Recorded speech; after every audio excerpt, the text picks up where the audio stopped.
Olive Shisana is Chief Executive Officer of the South African Human Sciences Research Council. Dr. Shisana joins us now. Thanks very much for joining us, Dr. Shisana. Oh, you're welcome. What are some of the major issues currently facing HIV prevention and treatment in your country? Well, I think a lot of problems we're experiencing are failure to implement what we know. We know what interventions actually work, but we have difficulties in terms of implementing them correctly. People are trying. For example, in terms of treatment, we are trying to implement treatment in such a way that we do cover as many people as possible who are eligible.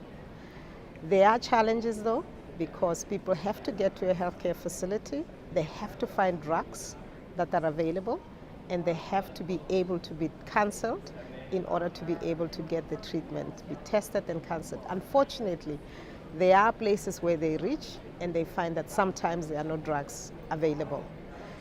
With respect to medical male circumcision, which we know it's a proven intervention in terms of reducing new infections, there are still difficulties. We've got traditional circumcision, which people tend to prefer compared to medical male circumcision. Consequently, we're having young people actually dying unnecessarily. Within a space of about a month, more than 25 young people died, due to traditional male circumcision. That shouldn't happen. So I guess it comes down to access to services, and equitable access to services is what's needed? I think that's what it is. But the other thing is really dealing with the traditional issues, because traditional practitioners and people believe that they actually should be getting this traditional male circumcision, when actually the facilities are open for them to be able to have medical male circumcision in healthcare facilities. So it's not just a question of access to healthcare facilities, but it's also changing the traditional practices, the mentality that people have about, tradition. What strategies particularly have proven effective? The strategies that have proven very effective in South Africa is the prevention of mother-to-child transmission.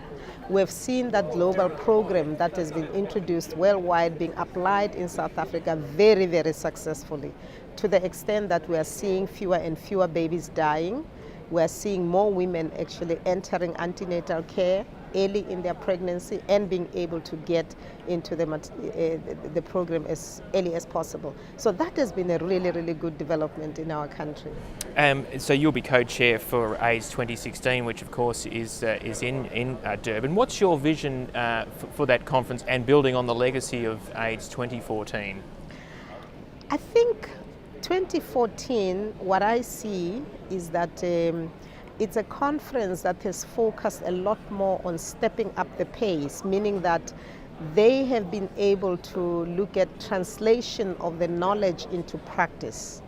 And I see that as something that can be taken forward, in South Africa, given the knowledge that has come through here in this conference in a whole range of areas, whether you are dealing with the question of stigma, of human rights, whether you are dealing in the question of treatment, whether you are dealing with the question of prevention, whatever it is you are dealing with, I think there's quite a lot of knowledge here that would need to be translated into action. I'm hoping that people are going to report a whole lot more about their research that shows that we've really made progress in terms of translating the knowledge that we have into serious programs in the country. Well, Dr. Shisana, thanks very much. You've got a job ahead of you for the next 2 years, and all the very best for that job and for this year's conference. Thanks very much for joining us. You're very much welcome, and looking forward to it.